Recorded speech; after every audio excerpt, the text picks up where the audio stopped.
मृत्युचारक्षत्रित्वं भयस्य प्रारंभोऽयम्। नमस्कार। आज हम एक ऐसी कहानी की तह तक जा रहे हैं जो गुड़गांव के कॉरपोरेट चमचमाहट के पीछे छिपे अंधेरे को दिखाती है। Sigma tower, unit 7C।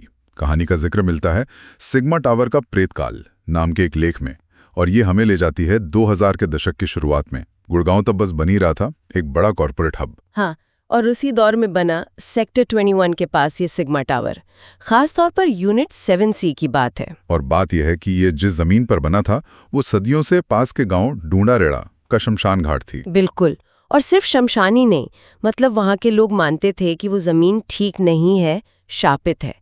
वहाँ न सिर्फ दाह संस्कार होते थे, बल्कि ये भी कहा जाता है कि लावारिस लाशों को भी वहीं चुपचाप दफना दिया जाता था। अच्छा। हाँ, और तो और इमरजेंसी 1975-77 के वक्त की भी बातें हैं कि कोई तांत्रिक पंथ वहाँ आत्माओं को वश में करने या बांधने जैसे अनुष्ठान करता था। तो सोचिए कैसी ऊर्जा होगी वहाँ की। ओह, लेकिन वो टेक्नोलॉजी बूम का जमाना था, कौन ध्यान देता इन सब बातों पर, है ना? सही बात है। तो यूनिट 7C में खुला ट्रिनिटी कनेक्ट सर्विसेज, एक बीपीओ, रात की शिफ्ट, अमेरिकन क्लाइंट्स। और बस यहीं से वो अजीब डरावना सिलसिला शुरू हुआ। पहली घटना 2005। रचित आनंद, बस 22 साल का एक लड़का, नया ही था शायद, ब्रेक रूम में फांसी पर लटका मिला। लेकिन इसमें अजीब बात ये थी, जैसा फुटेज में दिखा, कि वो फांसी से ठीक पहले अकेले में जैसे किसी से बात कर रहा था। हाँ, और उससे भी ज्यादा अजीब ये कि उसकी गर्दन पर रस्सी के निशान नहीं थे, बल्कि ऐसे निशान थे जैसे उंगलियों से जलाया गया हो। देखिए ये कितना पेचीदा है।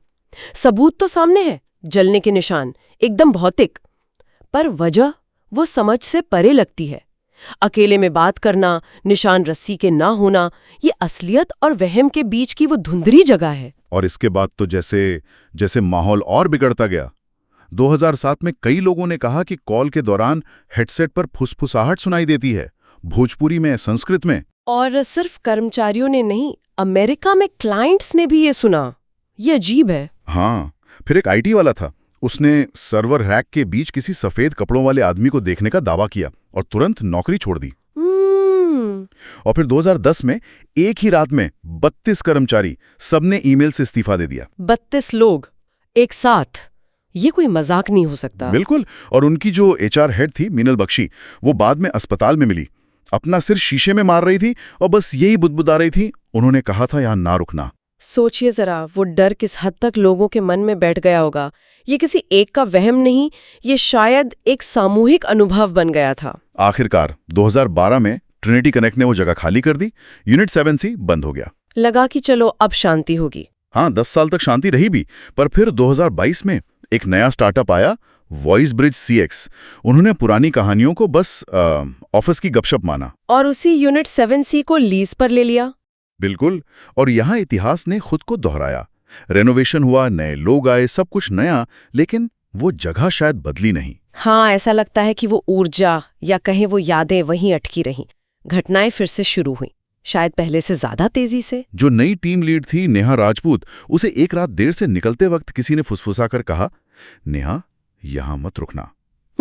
एक नया लड़का, रोनित शर्मा, उसे क्लाइंट कॉल्स के बीच हेडसेट पर किसी रोती हुई औरत की आवाज आने लगी। ये तो बहुत परेशान करने वाला है। और टेक सपोर्ट वाला आदित्य खन्ना, उसे सर्वर रूम में अजीब से लैटिन मंत्र सुनाई देने लगे, और उसे रचित आनंद का वो पुराना आईडी कार्ड मिला। वही रचित आनंद जो 2005 में। हाँ, वही, जिसका आईडी कार्ड सालों पहले नष्ट हो जाना चाहिए था। ये तो बहुत ही तर्क से परे है। लेकिन जो एचआर रेखा भारद्वाज के साथ हुआ, वो शायद सबसे भयानक था। क्या हुआ था? एक रात वो देर तक काम कर रही थी, करीब 2:15 बजे होंगे। उसने घबराकर नेहा को फोन किया, फुसफुसा रही थी, डेस्क के नीचे एक बच्ची, रेन आई है, उसने मेरा पैर पकड़ लिया, वो बहुत ठंडी है, और फोन कट गया। हे भगवान! सिक्योरिटी फुटेज में जो दिखा वो दिल दहलाने वाला था।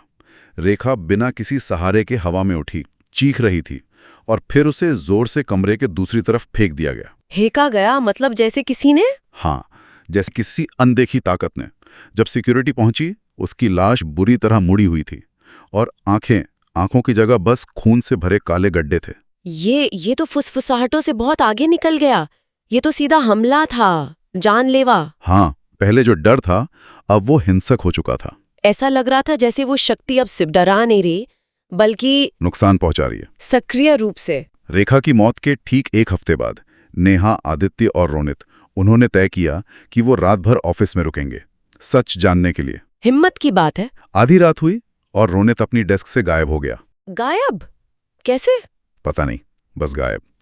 उसके कंप्यूटर स्क्रीन पर एक मैसेज था, हेलो रोनित, डेड शिफ्ट में स्वागत है। और नीचे लिखा था, बिना अलविदा कहे कभी मत जाना। ये क्या था? उसे बाद में बंद पड़े कोल्ड स्टोरेज रूम में पाया गया। वो आधा जम चुका था और उसने फर्श पर अपने नाखूनों से खरोंच कर लिखा था, सुबह 3:03 के बाद फोन मत उठाना। वो असली लोग नहीं हैं, वो बस वापस आना चाहते हैं। वापस आना चाहते हैं? कौन? पता नहीं, लेकिन ठीक 3:03 पर ऑफिस के सारे फोन हर डेस्क पर एक साथ बजने लगे, एक भयानक डिजिटल चीख की तरह। सारे फोन एक साथ? हाँ, और जो मेन स्क्रीन थी ऑफिस की, उस पर लिखा आया, ट्रांसफर पूरा हुआ, दूसरी तरफ आपका स्वागत है। और आदित्य? आदित्य उसी वक्त गायब हो गया वहीं से। उसका कोई निशान नहीं मिला, सिवाय उसके हेडसेट के जिस पर खून लगा था। हे भगवान। नेहा किसी तरह बच निकली। उसने उसी वक्त नौकरी छोड़ी, ये गुड़गांव छोड़ा। वो आज भी लोगों को चेतावनी देती है, कहती है, अगर कभी देर रात तुम्हारा फोन बजे और दूसरी तरफ से सिर्फ स्टैटिक की आवाज आए, फोन मत उठाना। क्या भयानक अंत था उस ऑफिस का। हाँ, सिग्मा टावर को आखिरकार 2025 की शुरुआत में गिरा दिया गया। बिल्डिंग अब नहीं है। लेकिन क्या कहानी खत्म हुई? शायद नहीं, क्योंकि लेख के मुताबिक वहां के स्थानीय लोग आज भी दावा करते हैं कि रात में उस मलबे वाली जगह से चीखें और फुसफुसाहटें सुनाई देती हैं। ये कहानी हमें याद दिलाती है कि कैसे एक आधुनिक चमकता वर्कप्लेस भी अपने नीचे दबे इतिहास और अनदेखी ताकतों के जाल में फंस सकता है। और ये एक बड़ा सवाल भी खड़ा करता है ना, क्या किसी जगह को भौतिक रूप से नष्ट कर देने से उसका इतिहास, उससे जुड़ी ऊर्जाएं या वो अनुभव, क्या वो भी मिट जाते हैं? हाँ, सोचने वाली बात है। वो जगह अब वैसी न दिखे या हो ही ना, ये सवाल शायद हमेशा हमारे साथ रहेगा।